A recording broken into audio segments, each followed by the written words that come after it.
ಅಲ್ಲ ಒತ್ತಾಯ ಇದೆ ಇಲ್ಲಂತಿಲ್ಲ. ನಾವು ಕೂಡ ಈಗಾಗಲೇ ಅದ್ರ ಬಗ್ಗೆ ಸಾಕಷ್ಟು ಹೇಳಿಕೆಯನ್ನು ಕೊಟ್ಟಿದ್ದೇವೆ.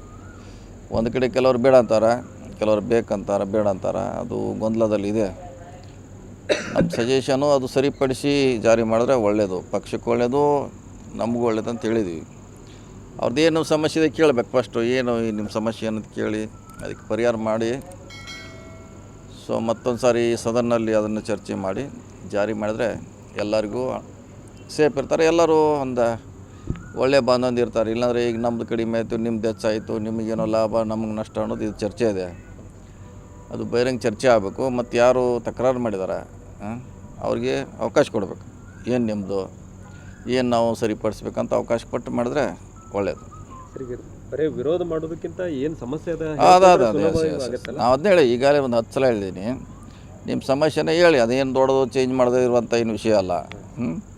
ಮಾಡಲಿಕ್ಕೆ ಅವಕಾಶ ಇದೆ. ತಹಶೀಲ್ದಾರಿಗೆ ಅಧಿಕಾರ ಕೊಟ್ಟರೆ ತಹಶೀಲ್ದಾರ್ ಲೆವೆಲಲ್ಲಿ ಬದಲಾವಣೆ ಮಾಡಲಿಕ್ಕೆ ಅವಕಾಶ ಕೊಟ್ಟರೆ ಅದನ್ನು ಸರಿಪಡಿಸಿ ರೀಪಬ್ಲಿಷ್ ಮಾಡಿದ್ರೆ ಅಂದರೆ ಎಲ್ಲರೂ ಸೇಫ್ ಇರ್ತಾರೆ. ಹಿಂದುಳಿದ ಸಮಾಜಕ್ಕೂ ಕೂಡ ಸಾಕಷ್ಟು ಇದರಿಂದ ಎಲ್ಲರಿಗೂ ಅನುಕೂಲ ಆಗುತ್ತೆ. ಯಾಕಂದ್ರೆ ಅದು ಸಾಮಾಜಿಕ ಶೈಕ್ಷಣಿಕದಿಂದ ನಾವು ಬಜೆಟ್ ಅಲೋಕೇಶನ್ ಮಾಡಬೇಕಾಗುತ್ತೆ. ಬೇರೆಯವ್ರಿಗೂ ತೊಂದರೆ ಆಗಬಾರ್ದು. ಯಾಕಂದ್ರೆ ಅವ್ರು ಹೇಳ್ತಾರೆ ನಮ್ಮದು ಕಡಿಮೆ ಆಗಿದೆ ಅಂತ, ಅವರೇ ಪ್ರೂವ್ ಮಾಡಬೇಕು ಹೆಂಗೆ ಕಡಿಮೆ ಆಗಿದೆ ಅಂತ. ಒಂದು ಸರಿಪಡಿಸಿದ್ರೆ ಸರ್ಕಾರಕ್ಕೆ ಒಂದು ಒಳ್ಳೆಯ ಹೆಸರು ಬರ್ತದೆ. ಸರ್, ನಿನ್ನೆ ಒಂದು ಘಟನೆ, CM ಅವ್ರ ಕಾರ್ಯಕ್ರಮಕ್ಕೆ ಬಂದು ಕಪ್ಪು ಬಟ್ಟೆ ಪ್ರದರ್ಶನ ಮಾಡುವಂಥದ್ದು ಅದು ಆಗಬಾರ್ದಿತ್ತು. ಯಾಕಂದರೆ ನಮ್ಮ ಪಕ್ಷ, ನಮ್ಮ ಸಮಾವೇಶದು ಅವ್ರು ಬರಬಾರ್ದು, ಆ ರೀತಿ ಮಾಡಬಾರ್ದು. ಬೇಕಾದ್ರೆ ಅವ್ರು ಶೋಭೆ ತರುವಂಥದ್ದಲ್ಲ ಅದು. ಅವ್ರ ಪಕ್ಷ ಅವ್ರು ಮಾಡ್ತಿರ್ತಾರೆ, ನಮ್ದು ನಾವು ಮಾಡ್ತೀವಿ. ಆ ರೀತಿ ಅವರು ಬುದ್ಧಿವಾದ ಹೇಳಬೇಕಂತ ಕಾರ್ಯಕರ್ತರಿಗೆ. ಅವ್ರು ಮಾಡ್ಲಿಕ್ಕೆ ಬೇರೆ ವೇದಿಕೆ ಸಾಕಷ್ಟು ಇದೆ, ಅಲ್ಲಿ ಮಾಡ್ಬೋದು, ಪತ್ರಿಕೆ ಹೇಳಿಕೆ ಕೊಡ್ಬೋದು. ಆದರೆ ಒಂದು ಸಮಾವೇಶದಲ್ಲಿ ಬಂದು ಹೇಳೋದು ಅದು ಸರಿಯಾದ ರೀತಿ ಅಲ್ಲ. ಅಂಥ ಸಮಾವೇಶಕ್ಕೆ ನುಗ್ಗುವಂಥದ್ದು ಒಂದು ಕಡೆ ಆದರೆ ಅದನ್ನು ಶಾಸಕರು, ರಾಜ್ಯಸಭಾ ಸದಸ್ಯರು ಅದನ್ನು ಸಪೋರ್ಟ್ ಮಾಡ್ತಾ ಇರುವಂಥದ್ದು. ಸರ್, ನಮ್ಮವ್ರು ಹೋಗಿ ಪ್ರಶ್ನೆ ಮಾಡ್ತಾ ಇದ್ರು ಅಂತ ಹಿರಣ್ಣ ಕಡಾಡಿ ಅದು ಮಾಡಬಾರ್ದು. ಅಲ್ಲಿ ಹೆಂಗೆ ಮಾಡ್ತಾರೆ? ಅದಕ್ಕೇನು ಸ್ವಲ್ಪ ಅವ್ರದ್ದಲ್ಲರ ಅದು. ಅವ್ರಿಗೆ ಮಾಡ್ಲಿಕ್ಕೆ ಸಾಕಷ್ಟು ಅವ್ರ ವೇದಿಕೆ ಇದೆಯಲ್ಲ, ಈಗಾಗಲೇ ಅವ್ರ ಕಾರ್ಯಕ್ರಮ ಮಾಡ್ತಾರೆ, ಅಲ್ಲಿ ಹೇಳ್ಬೋದು ಇತ್ತದ. ಇದು ಮಾಡಿದ ತಪ್ಪು ಆ ರೀತಿ ಆಗಬಾರ್ದು. ಅವ್ರು ಬುದ್ಧಿವಾದ ಹೇಳಬೇಕು. ನಾಳೆ ಇವರು ಹೋಗಿ ನಮ್ಮವ್ರು ಹೋಗಿ ಅವ್ರು ಗಲಾಟೆ ಮಾಡಿದ್ರೆ ಇವರು ಮಾಡಿದ್ರೆ ಸರಿ ಆಗೋಲ್ಲ ಅದ. ಬದಲಾವಣೆ ಮಾಡೋಕೆ BJP ಅವರು. ಸರಿ, ನಿನ್ನೆ CM ಅವರು ಅಧಿಕಾರಿ ಮೇಲೆ ಕೈ ಎತ್ತಿದ್ರು ಅನ್ನುವಂಥದ್ದು ಕೂಡ ಸಾಕಷ್ಟು ಚರ್ಚೆಗೆ ಆಗ್ತಾ ಇದೆ.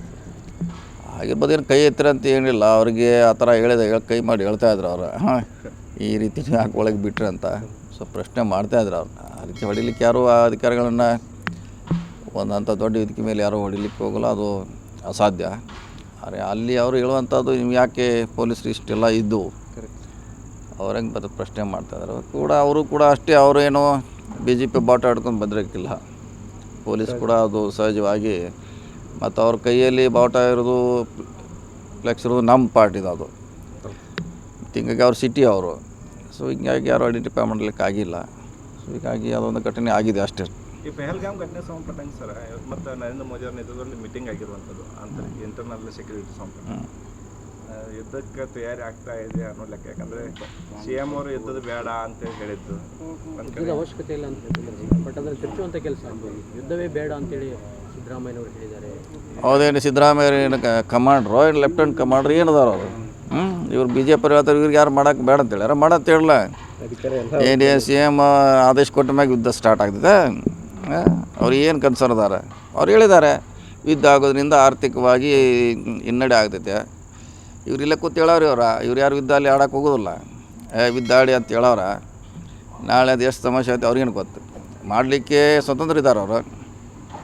ಮಾಡಲಿ ಎಲ್ಲ ಮಾಡಿ, ನಾಳೆ ಸ್ಟಾರ್ಟ್ ಮಾಡಲಿ, 8 ಗಂಟೆಗೆ ಸ್ಟಾರ್ಟ್ ಮಾಡಿಬಿಡ್ಲಿ. ಯಾರು ಮಾಡಿದ್ರೆ ಅವ್ರಿಗೆ ಸಿದ್ದರಾಮಯ್ಯ ಯಾಕೆ ಹಾಕೋದು? ಅವ್ರು ಏನು ಹೇಳಿದ್ದಾರೆ, ಅವ್ರು ಆರ್ಥಿಕ ತಜ್ಞರ, ಆರ್ಥಿಕ ಗೊತ್ತಿದೆ ಅವ್ರಿಗೆ ಎಷ್ಟು ಕಷ್ಟ ಇದೆ ಅಂತ. ಆಧಾರದ ಮ್ಯಾಗ ಹೇಳ್ರೆ ಇವರು ಯುದ್ಧ ಬೇಡ ಅಂತಾರೆ. ನಮ್ಮ ಕಡೆ ಏನಿಲ್ಲ ಮಾಡೋರು ಅವರು. ನಾಳೆ ಮಾಡಲಿ 8 ಗಂಟೆಗೆ, ಬೆಳಗ್ಗೆ ಯೂಶ್ವಲಿ 8 ಗಂಟೆಗೆ ಯುದ್ಧ ಸ್ಟಾರ್ಟ್ ಆಗ್ತೈತೆ. ಯಾವಾಗಲೂ ಮಾರ್ನಿಂಗ್ ಸನ್ರೈಸ್ ಆದಮ್ಯಾಗ 8 ಗಂಟೆ ಸ್ಟಾರ್ಟ್ ಮಾಡಲಿ, 6 ಗಂಟೆವರೆಗೆ ಸಾಯಂಕಾಲ ಡೈಲಿ. ಸುಮ್ಮನೆ ಹೇಳ್ರೆ ಆಯ್ತು. ನಾವು ಹೇಳಿದ್ದು ಅವರು ವರ್ಷನೇ ಹೇಳಿದ್ದಾರೆ ಅಷ್ಟೇ.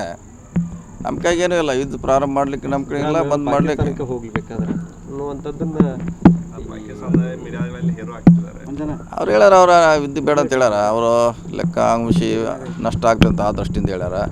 ಅವಶ್ಯ ಬಿದ್ದರೆ ಮಾಡ್ಬೋದು. ನಮ್ಮ ಕೈಲಿ ಏನಿಲ್ಲ. ನಮ್ದು ಏನು ಕೇಳ್ತಾರೆ? ಕೇಳುವಂಥದ್ದು ಏನಿದೆ? ನಾಳಿಂದ ಸ್ಟಾರ್ಟ್ ಮಾಡಿಬಿಡ್ಲಿ ಬೆಳಗ್ಗೆ. ಅಲ್ಲ ಇಂಥ ವಿಚಾರದಾಗೂ ಸದ್ಯಕ್ಕೆ ರಾಜಕಾರಣ ರಾಜಕೀಯ 100% ರಾಜಕೀಯನೇ. ಅವ್ರು ತಮ್ಮ ಪೆಲಿಯವ್ರು ಹೇಳ್ತಾ ಇಲ್ಲ ಅವರು. ಭದ್ರತಾ ವೈಫಲ್ಯ ಆಗಿದೆ. ಅದನ್ನೇನು ಎಲ್ಲಿ ಹೇಳ್ತಾ ಇಲ್ಲ ಅವರು. ಬರೀ ಹಿಂದೂ ಹಿಂದೂ ಅಂತ ಕೇಳಿದ್ರು, ಮುಸ್ಲಿಂ ಕೇಳಿದ್ರು ಇದನ್ನೇ ಹೇಳ್ತಾರೆ. ಅದೆಲ್ಲ ಸರಿಯಾದ ಕ್ರಮ ಅಲ್ಲ. ಯುದ್ಧ ಮಾಡಲಿಕ್ಕೆ ಸ್ವತಂತ್ರ ಇದ್ರೆ ಮಾಡ್ಬೋದು ಅವರು. ಉಗ್ರರ ದಾಳಿ ಆದಮೇಲೆ ಅಲ್ಲಿಂದ ಬರಬೇಕಾದ್ರೆ ಫ್ಲೈಟ್ ರೇಟ್ಗಳು ಕೂಡ ಜಾಸ್ತಿ ಮಾಡಿದ್ದಾರೆ. ಅದನ್ನು ಈಗಾಗಲೇ ಸಂತೋಷ್ ಲಾಡ್ ಅವರು ಪ್ರಸ್ತಾಪ ಮಾಡಿದ್ದಾರೆ. ಮಾಡ್ತಾರೆ. ಕನ್ನಡ ಪ್ರವಾಸಿಗರನ್ನು ಉಚಿತವಾಗಿ ಕರ್ಕೊಂಡ್ಬಂದು, ಆದರೆ ಇನ್ನುಳಿದ ಪ್ರವಾಸಿಗರು ಬರಬೇಕಾಗಿತ್ತು, ಈಜೆ ಬರಬೇಕಿತ್ತು. ಆ ಟೈಮಲ್ಲಿ ಫ್ಲೈಟ್ ರೇಟ್ ಹೆಚ್ಚು ಮಾಡಿದ್ರು.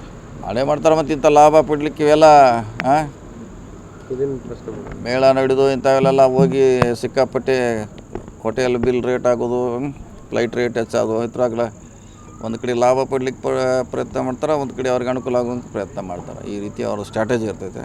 ನೋಡೋಣ ಎಲ್ಲಿವರೆಗೆ ಆಗ್ತೈತಿ, ಕಾಯೋಣಷ್ಟೇ. ಬಿಹಾರದಲ್ಲೆಲ್ಲ ಅದನ್ನೇ ಮಾತಾಡ್ತಿದ್ದಾರೆ ಮೋದಿ ಅವರು. ಬಿಹಾರ ಚುನಾವಣೆ ರ್ಯಾಲಿ, ಎಲೆಕ್ಷನ್ದಾಗೆಲ್ಲ ರ್ಯಾಲಿ ಅದೆಲ್ಲ ಬರೀ ಎದ್ದದ್ದೇ ಮಾತಾಡ್ತಿದ್ದಾರೆ.